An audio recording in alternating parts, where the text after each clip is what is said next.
If you're selling a home in Cabarrus County, North Carolina, or anywhere in North Carolina, do you have to disclose if a tragic event took place in the house? Well, friends, the short answer is no. North Carolina does not require disclosure of tragic events. However, let's dig on that for just a quick second and say, what is a tragic event? Because what if the tragedy has to do with finances for the people who live in that house, and they have stopped making mortgage payments and they have ignored the bank has taken the house back in an action known as foreclosure? Well, that is supposed to be disclosed because that involves legal paperwork, that involves different time frames, and the buyer needs to know what they're walking into because it could also change the status of the deed from a general warranty deed to a special warranty deed. That is going to have to be disclosed. And that could be what you consider to be tragic. However, when we say tragic event, most people immediately go to death. And when it becomes death in a house, I have had many buyers to ask me on a vacant property, did somebody die in this house, especially if it's an estate sale? Because there are some cultures that do not want to live in a house where somebody left this earthly life. And it makes a difference to them whether Mama passed in the back bedroom or whether she had been carried off to the hospital before she breathed her last breath. North Carolina does not require us to disclose that. And if you're wondering why Lee Brown, why wouldn't you tell me if somebody passed in the house? Well, it's because when a property gets stigmatized, that can damage the whole neighborhood. And then you got to ask yourself, is it fair that if Mama passed in the back bedroom in this house over here, should every house in that neighborhood suffer because of it? And you're thinking, but why would they suffer? Because of comparable sales. Whenever we are priced in a house, whether it's us on the real estate side trying to put together some points of data, or it's the professional certified residential appraiser who is doing a real opinion of value, they're going to look at all the properties that have sold. So if this one house went below market, they're of course going to ask why, but we do not want the entire neighborhood to get punished, which is what a stigmatized property can do.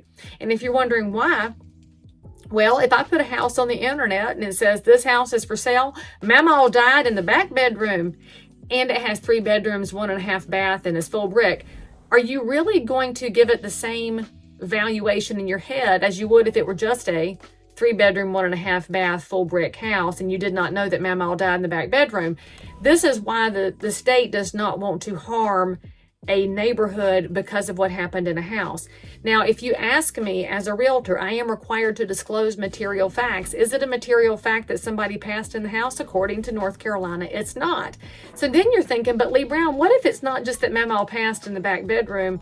What if she had a fight with Papa and they had a murder-suicide happen in the kitchen?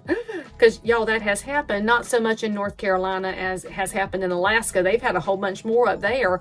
But that's something that could actually have caused something else to happen in the house. And I hate to even say this because it just feels so awful, but what if blood did get spilled in the house and somebody had to go mop it up? Does the buyer have the right to know that?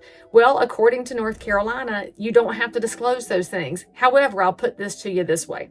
As a listing agent, if I listed that house and they had already gutted it and cleaned it and fixed it back up, I might not know it. But if it's something of that nature, where the tragedy is a crime, a criminal activity, you can find a lot of that information out with the beauty of the interwebs. Look it up on Google. So if you're the buyer of a property in North Carolina and you want to know if anything untoward went on in that house, friend, I recommend that you Google the address and get some information of your own. If you're an agent who wants to provide that to your client, Google it, and then you could show them the page that came up and allow them to do their own research. If you are the listing agent, you do not have to disclose it. However, if it's something big and hairy and awful like that, I will just say this, as a North Carolina realtor, you have access to legal hotline, and I would suggest you call and ask questions of anything that feels gray area, because one of the things that we provide to the public is a sense of calm and security when it comes to their largest financial instrument.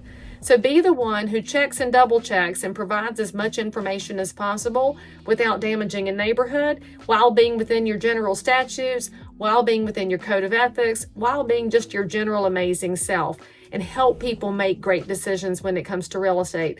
By the way, if you want to hear my own personal story about a house that I represented where I had a family member involved in an event, you should probably check out my podcast because I did a whole episode about it. And there's a reality to all these stories that go on that has to do with neighborhoods, who lives in houses, how neighbors react, and as we as realtors get right in the middle of it.